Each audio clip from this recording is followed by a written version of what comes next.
Hello, everyone, and welcome. Everyone's smiling. I love it.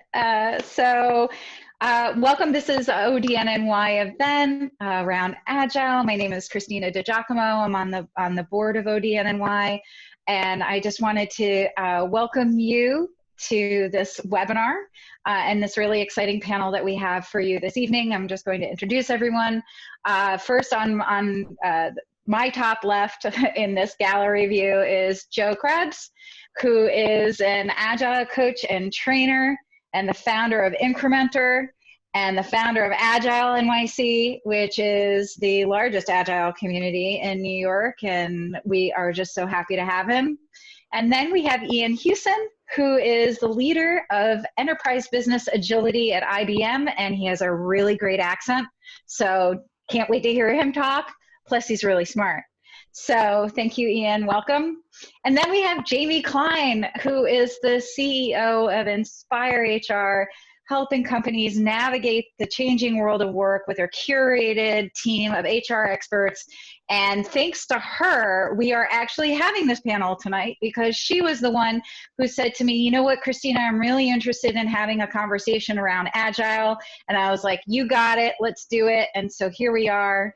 Thank you, Jamie. And then Jason Myers, the president of ODNNY, who's going to be facilitating this wonderful conversation. He's loaded up with questions, and he has an opinion on the relevancy of Agile.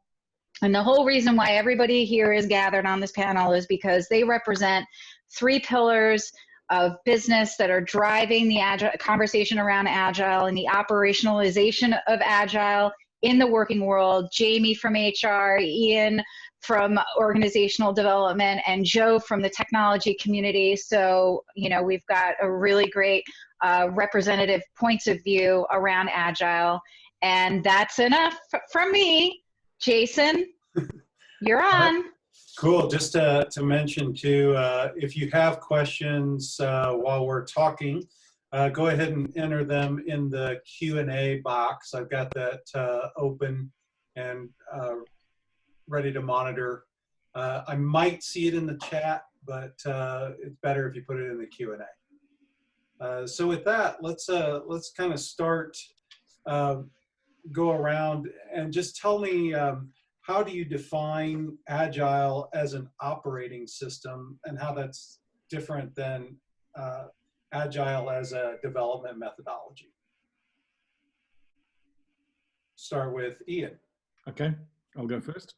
And welcome, Dorothy. Hello there. Hey, Dorothy. All right. Okay, that was easy. So, Dorothy, just 1 second. So Agile as an operating system. I think that some of the fundamental valuable assets that come out of Agile with a broader operating system have got to do with collaboration and transparency. I think when you look at those two elements within any operating system, as soon as you apply transparency and collaboration into an operating system, you lift productivity out of it. Agile really does force those two cornerstones into your operating system and immediately changes the way work is managed and work is visualized. And so lifting the transparency of work and lifting the collaboration amongst people immediately lifts your productivity within a particular area. I'll hand over to someone else to give their view. Joe? Why don't we go to Jamie? Okay. Jamie. So as Christina said, I look at this really from an HR lens, and I really see it as this flexible framework where you can have the best ideas imported very quickly and also ensure that you can kind of parachute in subject matter experts kind of just in time without having to carry that overhead burden, but really kind of importing the best and the brightest ideas that you might not be able to keep on as a full-time employee, but you can bring them in for a short-term project to get great results. And boy, are we seeing that happen during this time.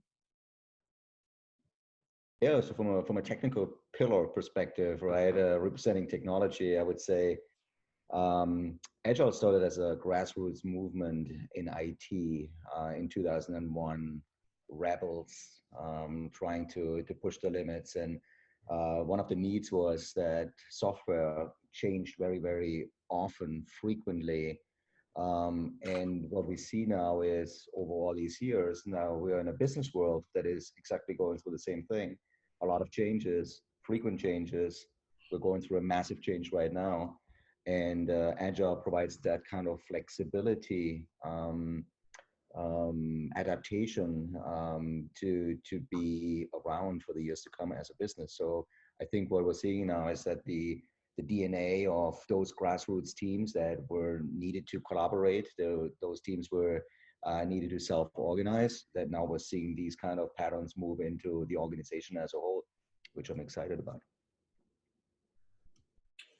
And Jamie, you mentioned kind of a lead into the next question, which is why is it more important now, especially with the crisis? I think it's shining a light on the inefficiencies that we already had, and how does Agile hopefully pick up some of that slack, and how can we use that as a methodology moving forward? I started taking a look at what was going on in Wuhan, February 26th or so, and then followed Italy, then Seattle, and here we are in New York. What we saw was that organizations were able to very quickly retool. So you have Under Armour making masks. You have the Dior perfume factory in Europe creating Purell.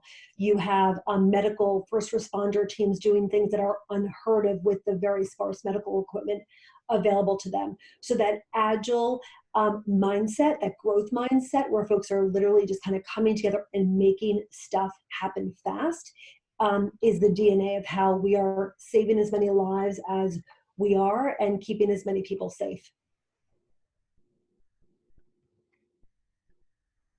Yeah, if you want me to just add a little bit to this, to the current crisis, right? What we're actually seeing is some really interesting things we also notice in Agile teams: inspection and adaptation, right?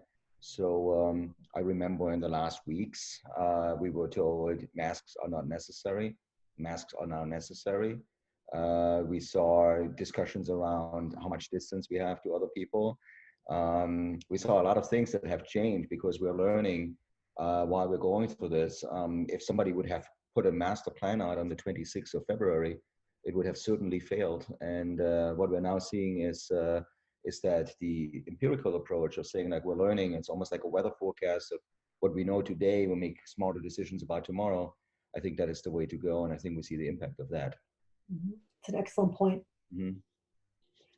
I think I'll add to that by saying that with Agile teams, they typically have a very clear sense of purpose, and it's entrenched in their ability to self-manage.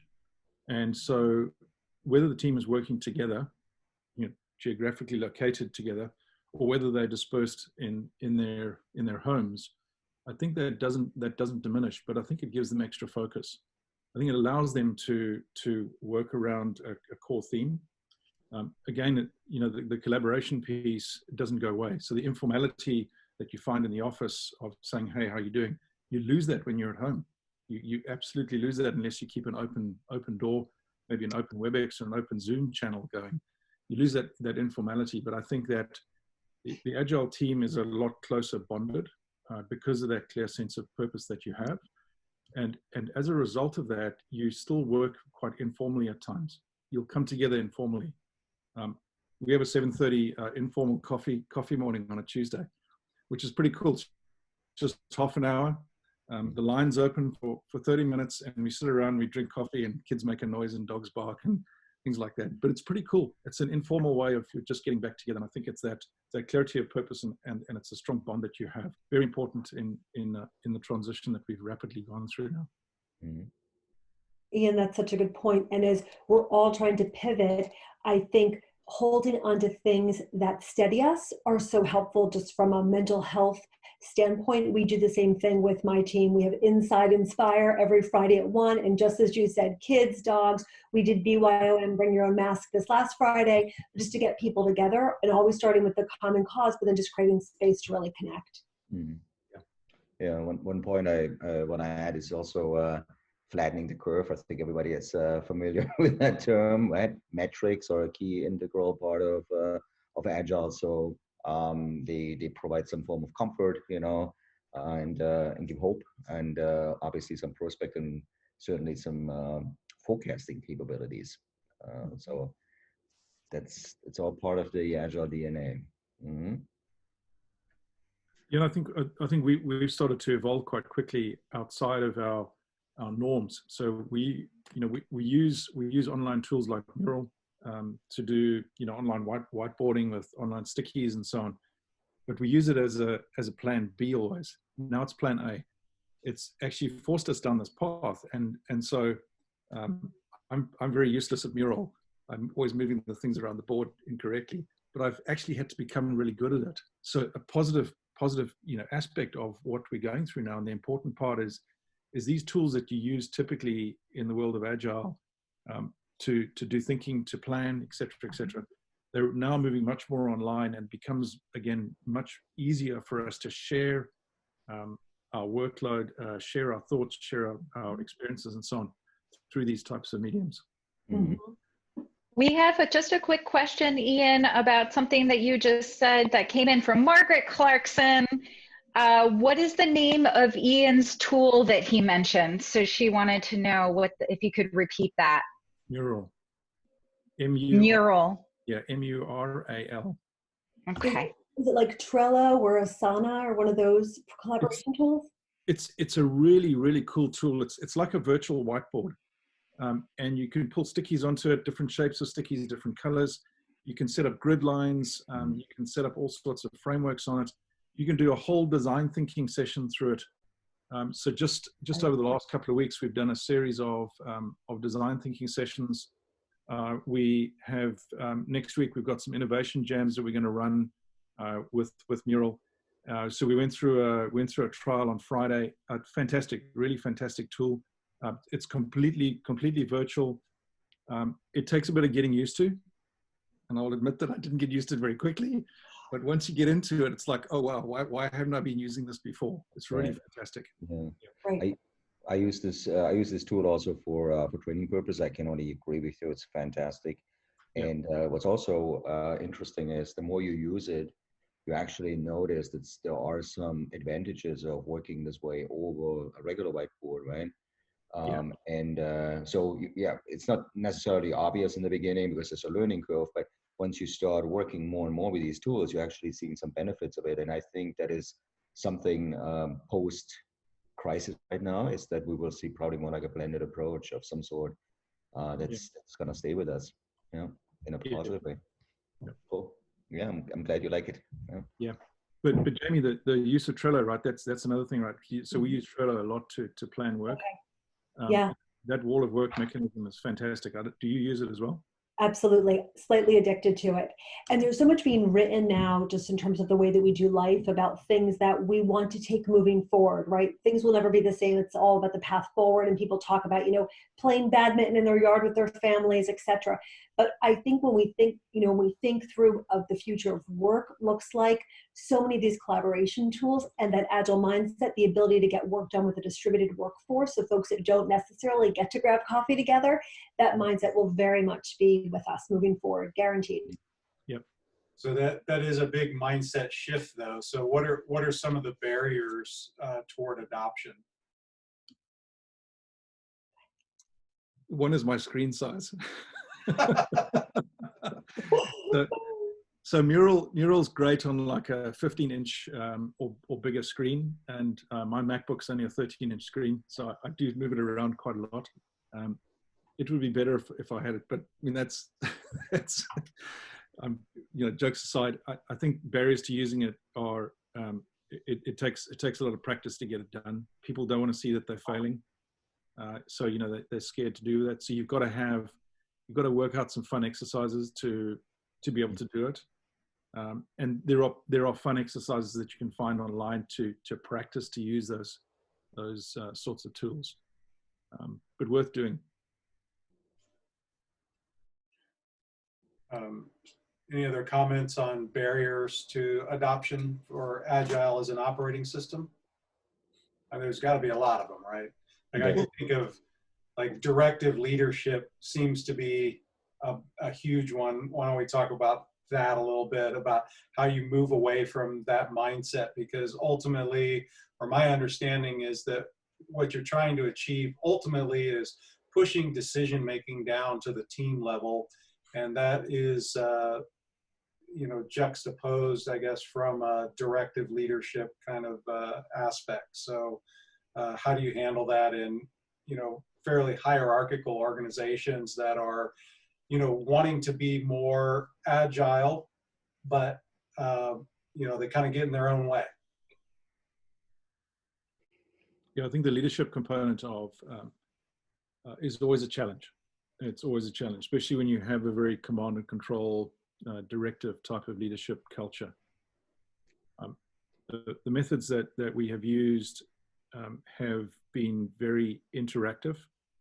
So we'll do 3-day boot camps, for example, with leaders, where at least 50% of the time is them standing up in small groups discussing concepts that we've put forward. You know, so what do these agile values mean? What does servant leadership mean? What are the concepts around servant leadership? What does chop wood, carry water, and move boulders actually mean in the real world? What are these 9 traits of servant leadership mean to you? What does empathy mean to you? What are these concepts? And then they stand around, they talk about it, and then they do a showcase back to the broader group in these boot camps. And we'll run sort of 30 or 40 people at a time through these. And then post the workshop, we put coaches out into the organization to start to look at maturing leaders along a particular path. Leadership, I think, for me, is probably the most critical factor in moving Agile forward in the organization and getting it properly embedded and adopted. And before we move on, since you brought it up to the issue of servant leadership, I think is a good one. Can you talk a little bit more about the relationship between an agile, almost as a culture, and purpose-driven organizations or servant leadership? Yeah, it's very, for me, it's very, very connected. The world of servant leadership has been, you know, documented since 1972. So it's well written about, it's well entrenched in various parts of the world, but it's not necessarily a new concept. You know, the Royal Military Academy in the UK has as their motto, serve to lead. And serve to lead is exactly what servant leadership is about. You are leading in service to your people. And so being a good servant leader means that you are continually looking for the greatness within individuals and teams, and you are setting them up for success.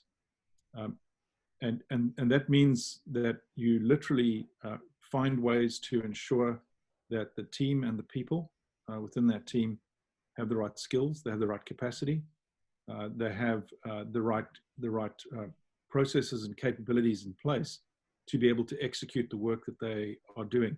And if they don't, it's your problem as the leader. You need to resolve that to ensure that the work that they do is flowing as freely as it could. Because the freer it flows, the more productive they are. The more productive they are, the better they feel. The better they feel, the more productive they are. So it becomes a vicious cycle of greatness, and you develop the people from that point. So servant leadership and agile leadership are very, for me, hand in glove.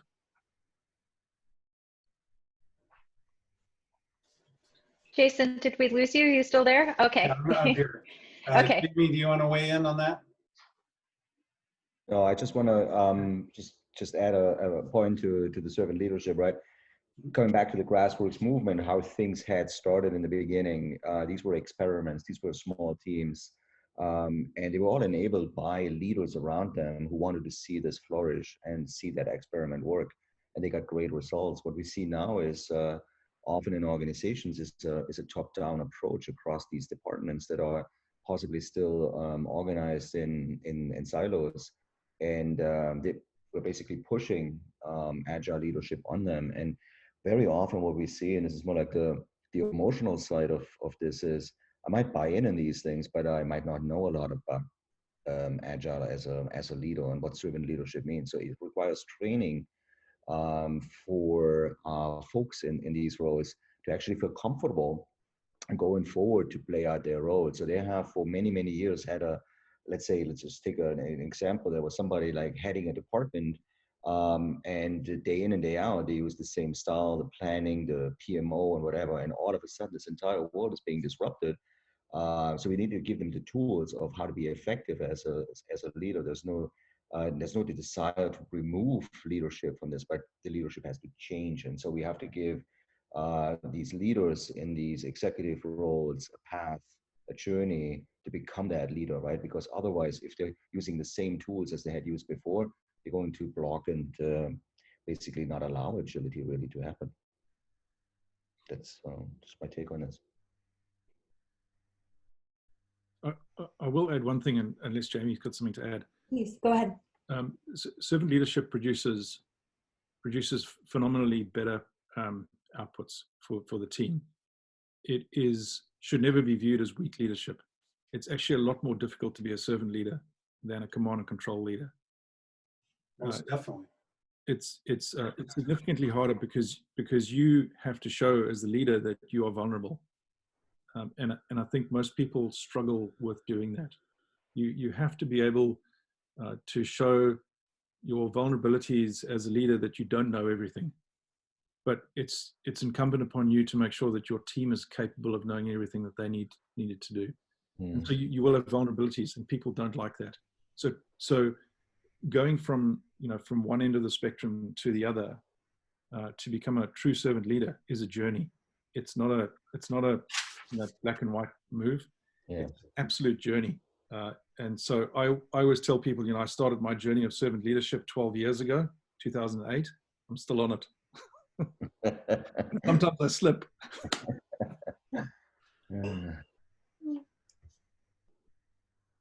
Jamie, did you want to respond?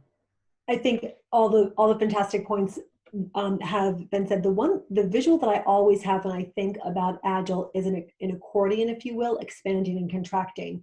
The idea that an organization can kind of say, we need to now in Q4 focus on sales and kind of quickly hire up salespeople, whatever that that resource might be. But I think that the best leaders out there do have that servant mindset, and they're able to say, on this particular topic, I'm actually not the smartest one in the room. So let's deploy a group of people to come in like ninjas and be the smartest folks.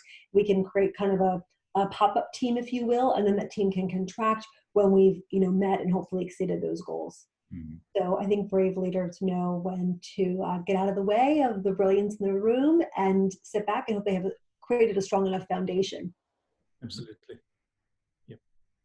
So, Ian, you mentioned, that it's tough to be a servant leader. And I think I would probably add to that, most leaders, especially if coming from a command and control environment, are inclined to defer to more directive leadership because it's all they know. Maybe they want to be more servant leaders, but defer to, things like, say, micromanagement or things like that, just because you get to a point, it's like, okay, I just need to tell people what to do. So my question is, what are skills that we should be teaching leaders to be able to adopt a more agile operating system? I think as a base, there's 9 servant leadership traits. And I think once you start to understand the fundamentals of those traits, it starts to change the way that you act, the way you behave, and the way you do your work and the way you lead. When you start making those basic changes, the people around you start to change, because typically your team is going to mimic some behavior that you're portraying. So it's important to do that. One of the hardest ones for people is listening. You've got to listen. And when you listen, it's not just with your ears, right? It's actually listening with your eyes as well. I mean, that might sound strange, but you're actually looking and focusing and being connected with people. and that's the first element. It's about forming community. It's about ensuring that there's healing in place, so that when there is a mistake, you can draw those people back together. It's about having empathy. It's about having foresight for the team to ensure that their work can be done properly. It's about being able to conceptualize ideas for the teams so that they can formulate the work that they need to do. It's all of these traits that all come together that really define the basic foundation of servant leadership. And then I think, in the world of Agile, we kind of break that down to what I said earlier. It's about chopping wood, carrying water, and moving boulders. And it's a very simple way of saying, well, if you're chopping wood, then you are breaking work down for your team so that they can take it in consumable chunks if they can't do it themselves. If you're carrying water, it means that you're helping them ensure that the work is getting done properly. So sometimes it means you have to roll your sleeves up and help them execute the work that they need to be doing. And thirdly, moving boulders, meaning that you're moving obstacles out of their way. So you're having the foresight to see that, and that foresight gives you the ability to minimize risk for the team and move those obstacles. So again, their flow of work is freer. I hope that gives you some view of my thinking around that. So I wanted to just jump in. There was a question that came in, and this is for all the panelists. If there's an example or a story of how you've experienced a typical top-down organization moving to implement an agile methodology, feel free. Jamie, Joe, Ian, anyone have an example or story? Yeah, I have a personal experience. Okay. So 2008, I was sitting in my office. I was working for a mining company in Melbourne, Australia. And my boss said to me, gave me a business card, and he said to me, go and call this guy. His name's Dieter. Tell him to put in mission-directed work teams into all of our service centers. So I said, fine. Mining company, very hierarchical, very command and control. And so I called Dieter, and Dieter came in. We talked a bit, signed a contract after a bit, and he then went off and he implemented mission-directed work teams. What I didn't know was that was my first brush with Agile. And it is a form of Agile that's come out of the manufacturing industry, but it is still Agile in its method. And so he went through the service centers. There were six of them at the time, and he put it in, and it worked in some and it didn't work in others. And so I was like, well, why is this the case? But I didn't spend the time to look and understand the science behind it. I just thought, well, those centers are just not any good. I then asked Dieter to come and put it, to implement it with part of my team. And he came in and he put it with my team. And about 2 months later, maybe 3 months later, my managers came to me and said, this is rubbish. It doesn't work for us. It's a waste of our time. And we would like to stop doing it. And I said, okay. So I called Dieter and I told him, and he said to me, you have failed as a leader. And I was seriously insulted, completely insulted. And so I said to him, how can you say that? And he explained it to me.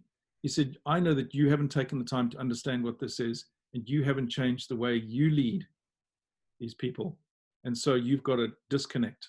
You haven't just deconstructed your management system and constructed one around these principles that I've put in place. And so the following week I was on a beach in Thailand, and so on my BlackBerry I read the science of mission-directed work teams, and I came back the following week and we re-implemented it, and the productivity of the team went through the roof. So I couldn't believe how it changed the nature of how the team worked and how I led. It completely changed it. That led me to go and visit and analyze every service center. And consistently, the failure point was the leadership hadn't changed, where it had failed. Where it had succeeded and productivity had gone up, the leadership had embraced it. And so so from that point on, I was like, yeah, okay, I'm a complete convert. I cannot see going back ever to anything other than this. And I'll continue to take that forward until I stop working and beyond. There was one word in the question, and that was the word typical. And I think from a transformational perspective, if you're taking an organization from one way of doing things to another, in this case agile, I don't think there is anything typical, right? But what is typical is that that an organization is most likely very complex because there's people in it, and people by default make it complex. The communication, the connections between people, the products maybe they're creating might be adding another level of complexity to it. So so all these kind of things, and keeping in mind there is no cookie cutter approach, right, to transformation into agile. So so we experimented with a lot of things. We long story short, we came up with a kata, so a process of actually implementing change. But to answer that question, I would say start small, take an experiment, start somewhere, learn from it, and adapt. And there is no cookie cutter answer to an organization, because the domains are different, the products you're creating, and even the timeline, right? So it's very different if an organization went through this in 2006, or as Ian said, in 2008, and we want to learn from that in 2008. There's a lot of years in between, so we can possibly learn from other things, and the situation has drastically changed in between. So I just think you have to take an approach pretty much like agile. Let's see where you are today and start learning from experiments, and start small, because if you're going top down, it's just a very waterfallish kind of approach. And then I think what you also need is, as an organization, I think you need a wake-up call. So a wake-up call for a need to change, right? If you don't have a wake-up call in your organization, and you're just rolling it out just for the sake of rolling out agile, and you can just check that box and say we're agile and we had training and whatever, you're probably not doing it right. You're not seeing the benefits coming out of it. And the other journey is a little bit harder. The other journey is a little bit more time consuming, but it's going to lead to great results. The wake-up call's here now. I was going to say, this moment that we're in, you could take teams through offsites and training sessions. I think that somewhere around March 13th, the New York metro area started getting really trained with a crash course. And I think we're going to see the organizations that are able to weather these storms are probably those that have more of that agile mindset. It'll be interesting if we have a reunion a year from now to think back that folks are doing agile and didn't even realize that they were doing it. But the idea that so many junior employees during this time really had their finger on the pulse of what the customer needed, and quickly got that information up to leaders and companies. Those that are going to survive this time are going to be those that were able to very quickly pivot. I mean, pick an industry, right? Education, shopping, I mean, just all the grocery stores, everything is really about, everything's getting reinvented. I agree.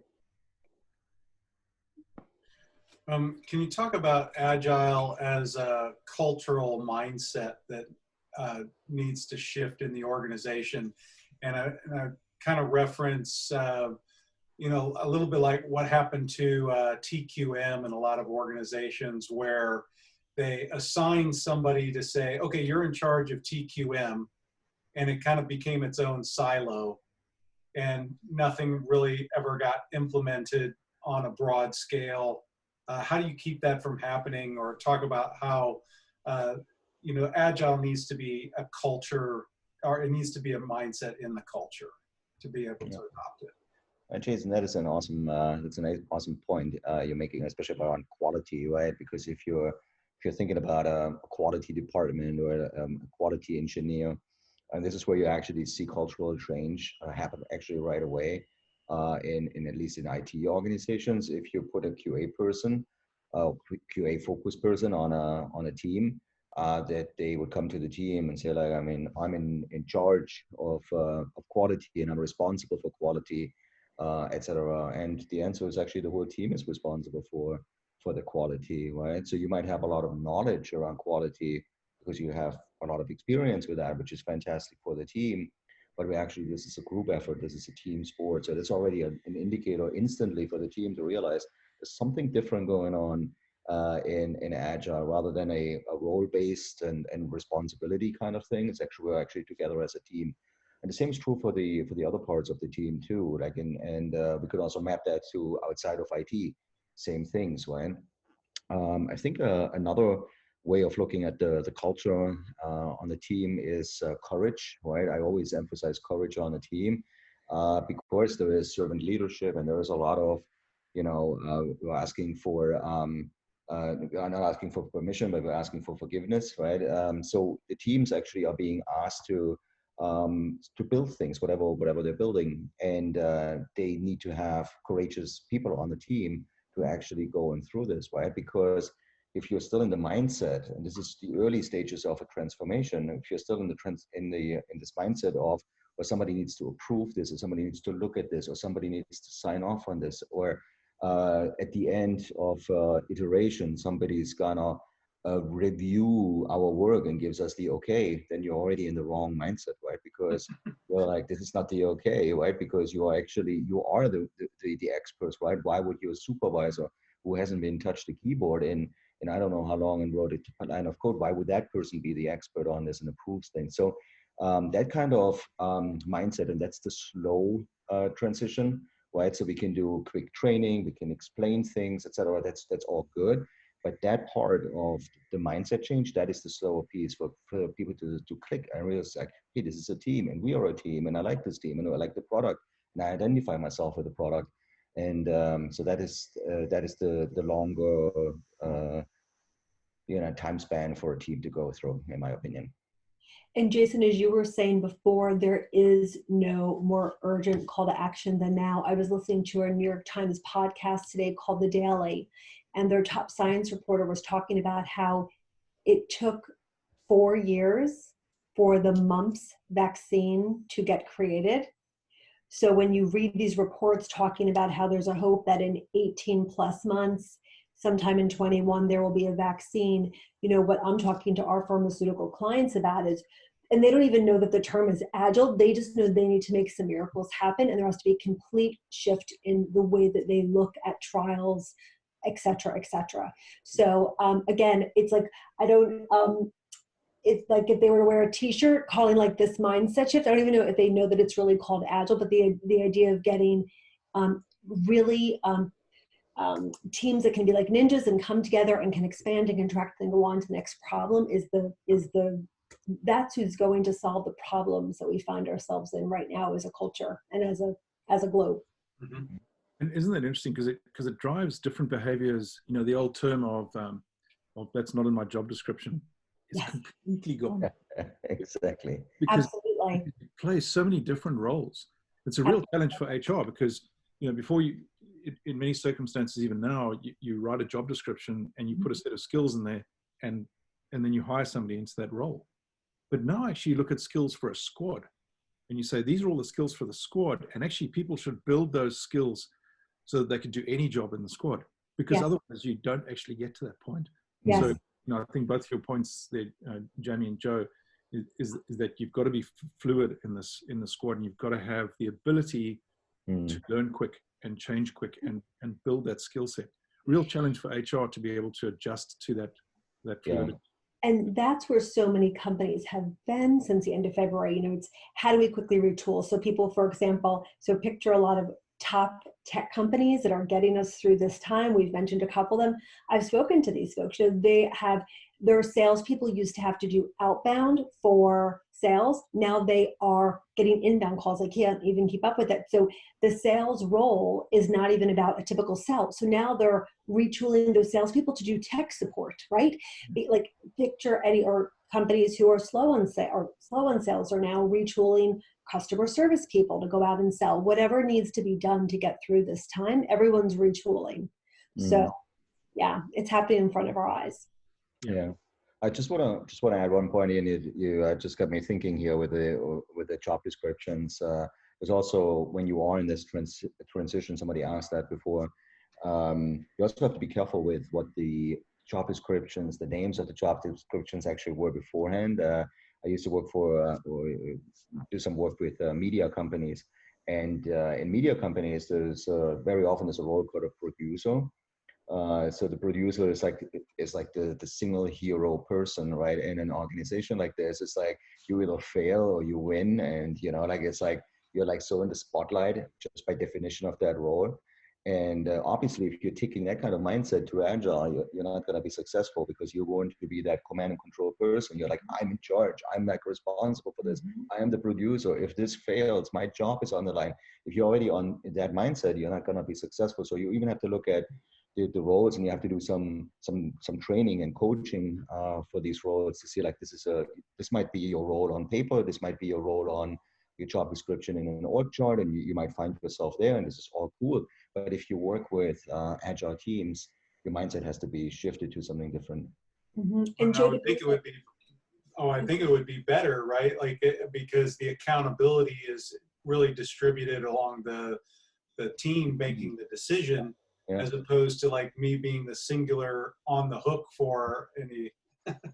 Of course, yeah, absolutely. It would be too many communication channels if you wouldn't be open up and give some accountability to the team, and that leadership has to give that, right? So there has to be some form of recommunication of what these roles are, what these job descriptions are, and possibly change them. And Joe, to build on that from an HR perspective, I just always believe what gets measured gets done. So when you look at the way that we give reviews and we have performance conversations, those things have to get built into it also. It's not just about you as the individual contributor, it's what your team with the Agile mindset achieves. And there has to be, I think, a metric and ideally some compensation tied to that to really shift behavior sometimes. Yeah.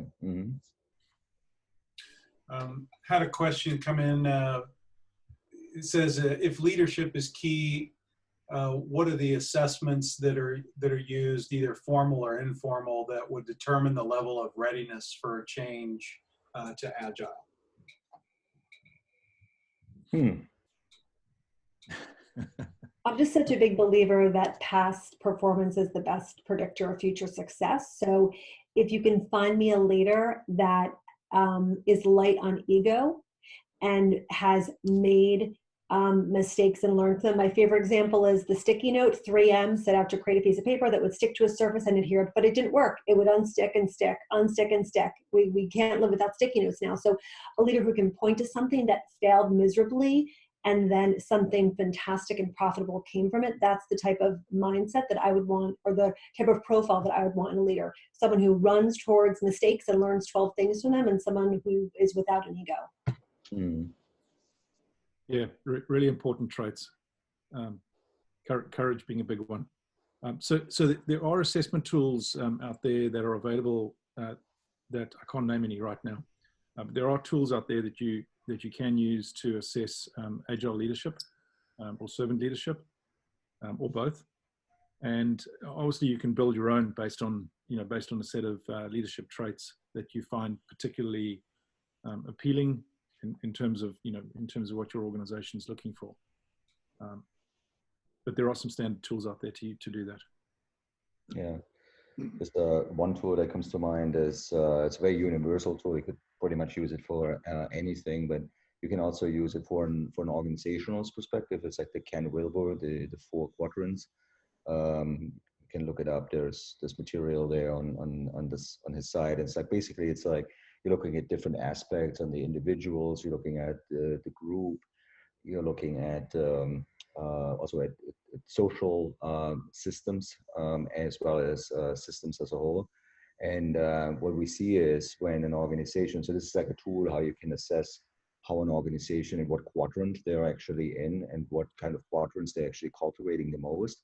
And if they're only in one quadrant, we would probably need a lot of work to get to the other quadrants. Because if you're in an Agile organization, you would be covering to some extent all 4. Yes, there are, depending on domains where you are, there are some hot areas in those quadrants, but generally speaking, you want to have a well-rounded organization. There's also other tools you can use around the Agile Manifesto, any kind of radar charts, spider diagrams, etc. You can definitely look and ask some good questions to leaders and see, how willing they are or related to change, right? And again, we're coming back to the wake up call in an organization, let's say, right?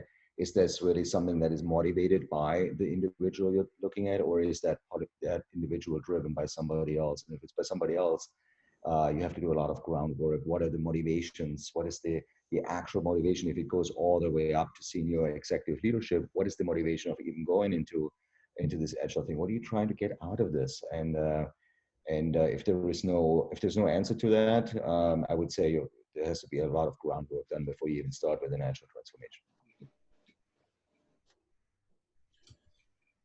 So where do you see agile going in terms of organizations? I think that question probably different a month or two ago than it is now, but still a good one. Where do I see agile going in the years to come? Yeah, I'm hoping, like Jamie mentioned, that she thinks that the organizations that adopt this are going to be the ones that are successful. I certainly hope that's the case. You know, the other side of that is I also see kind of a last gasp of authoritarianism and command and control in a lot of organizations. So I don't know how that'll all shake out, but it's kind of an interesting question. Do you think this will, you know? Well, I think there's going to be a bunch of companies out there, and there's nothing wrong with that, in my opinion. They're just riding the wave. They're making money. They're profitable. There's no need for change. They're, you know, for whatever reason, they just feel like I'm in a good spot. There's really no need to change, right? The majority of businesses out there do need to adapt to change. There's competition everywhere. And they have this need for looking into agile as a tool for getting work done necessarily smarter, not harder, right? So, and I think for them that's the way for them to look into agile. What's the future of agile? I think we're gonna see.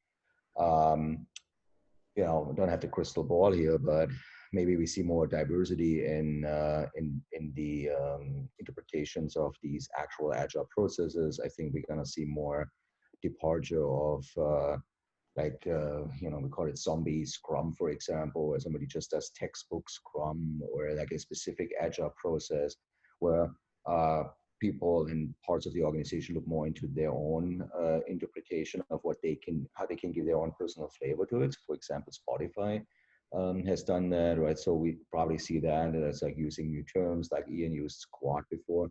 That's a term that came out of that movement, right? And we see probably more lingo and more variations on these processes pop up. So I think more diversity, but I also think it's going to be fueled by, you know, like college graduates actually entering the workplace, because I feel with that wave of that generation coming out of school right now, entering the workplace, I think there are in need, they have a desire to work in an agile environment. I think the companies I mentioned earlier who are just going to ride the wave, it's like I think they're going to run out of talent pool too. So they're not going to attract and hire the people. And so I think we're going to see like just like a more social way of building things. It's going to be more collaborative. I think we're going to go more away from 9 to 5. I think we're going to see more flexible work models. I think we see more variations on the agile process. Yeah.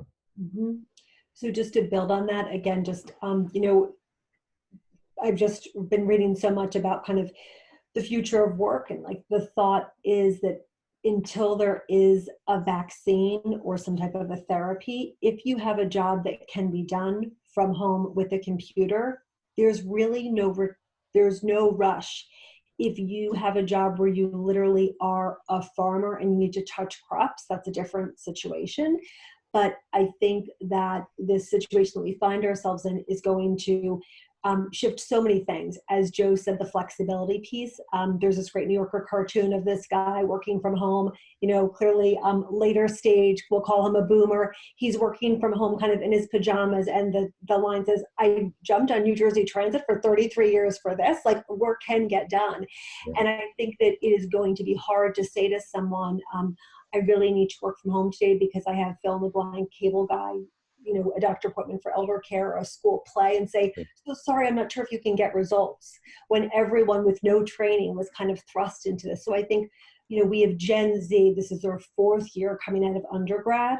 And I think that they are going to very much, even before this, we're very much more demanding of the flexibility. But now we're going to probably have, there's talk of Gen C, Gen COVID. We now have elementary and up kids who suddenly were thrust into online learning.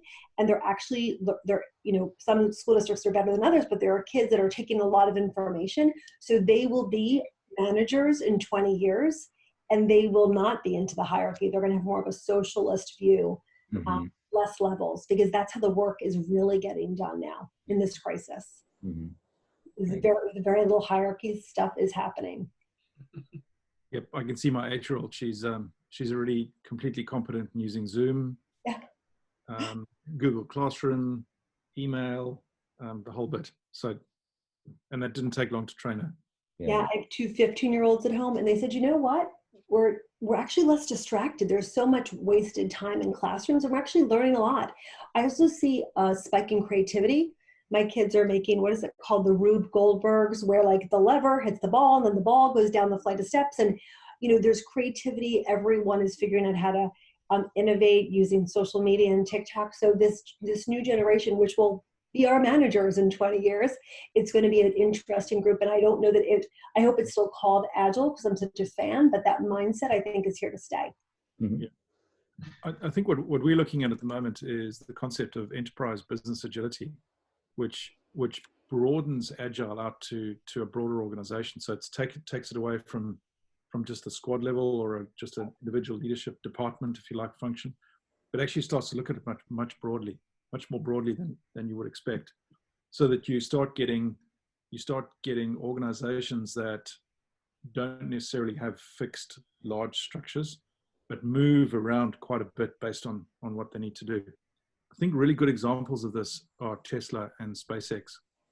I mean, Elon Musk is a lunatic, but a really smart lunatic. and what he's capable of doing is just incredible with the people that he has. He drives a culture in his organization that is based around innovation and around people. I don't think he really cares about the customers too much. He certainly doesn't care about his shareholders or his investors. He's got this real huge focus on innovation and his people, and making sure things work. He was making ventilators. He had the rocket engineers at SpaceX making ventilators before this was even a pandemic. That's the forward thinking that he's got. He changed his organization. I remember reading about the fact that he needed to up production within the Tesla factory to meet production deadlines he had set, or targets that he had set. And he realized that he had the equipment, but he didn't have the space. So they built a huge tent in the employee car park, and they built a production line under the tent. Now, can you imagine a Ford or a GM doing that? But absolutely not. That level of innovative thinking comes out of broader business agility, to be able to step away from that very rigid structure and think about it more broadly. And from an HR perspective, I've just been tracking how companies are doing innovative things to quickly reduce costs.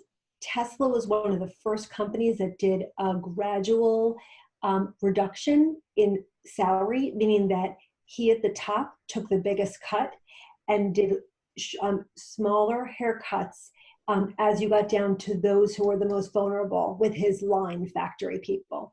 So it's also a mindset of caring very much about the employee. Again, egoless in some measures, just kind of addicted to innovation and getting stuff done.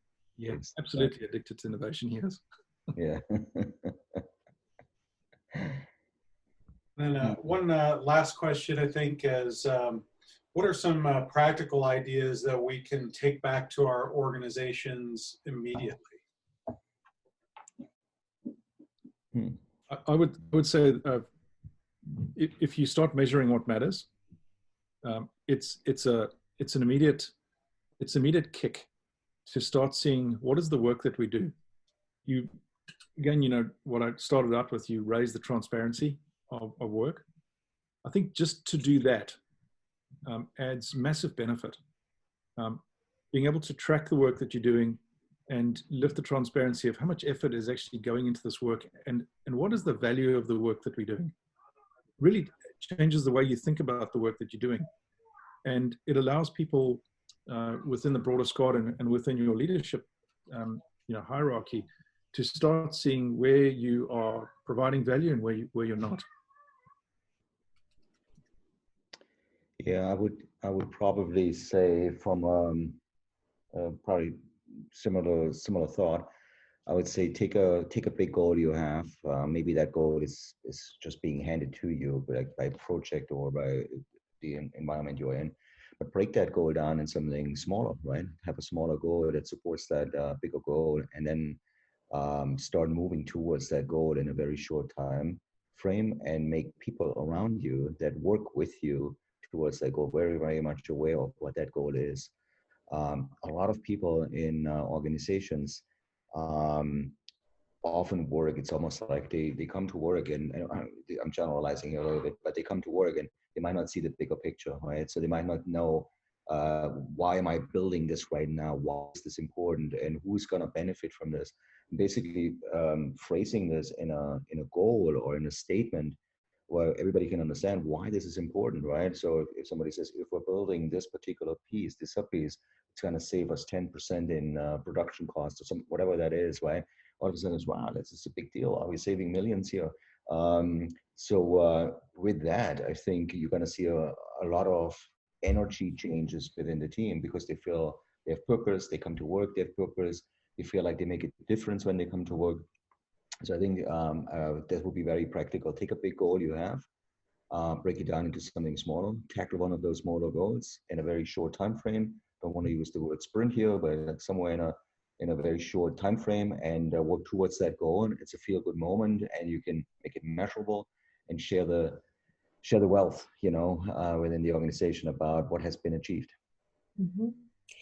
Ian and Joe's ideas were fantastic. Just to build on that, just looking at the current situation we're in, the takeaway I would have is that be open to the concept that sometimes the best ideas come from people who are on the front lines and who have their hands on things. So I think of how so many residents were graduated early so that they could quickly become frontline workers, and Mount Sinai is teaming with these newly anointed doctors, and they are the ones that are on the front lines looking at patterns. And every time someone graduates from a ventilator where they can breathe on their own, they play at Mount Sinai, Here Comes the Sun. And I just think that those are all ideas that are coming from people on the ground that we can all take inspiration from. Those frontline workers have tremendous ideas, especially at this time that demands innovation. Totally. Excellent. Wow. What a rich conversation. I was just trying to get everybody's nuggets in the chat, but there were just a few other nuggets, like Joe and the wake up call. When the wake up call comes, don't hit the snooze button, Joe.